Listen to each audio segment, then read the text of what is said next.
Exceptions in Python are errors detected at runtime. Let's run into some of these on purpose. This statement raises a syntax error. It misses a colon, parenthesis to print, and also uses a different set of quotes. And this is a function that divides two values. This is okay. But the problem occurs when we try to divide something by 0. So it stops executing and raises a zero division error. Assert statements help us make assertions, but when they're untrue, they raise an assertion error.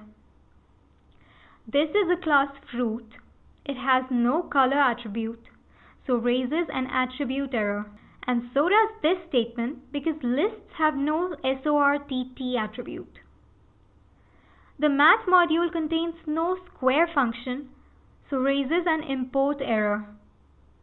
This list has no third index error.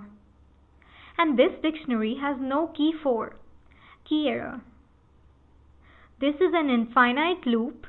If we interrupt it by pressing Ctrl and C together, it raises a keyboard interrupt. There's no module by the name TensorFlow, and there's no variable with the name friends. Let's define a generator function. Let's make a call to it and call it n. The next item we have is 1, then 2, and then there's nothing else, so it raises a stop iteration. You cannot add a string to an integer. Those are incompatible types for addition. This is the function show.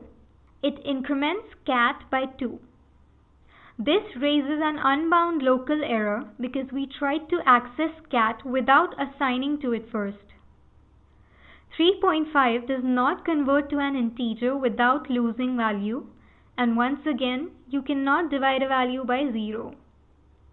Exceptions can be handled though using try except blocks. We'll see that next.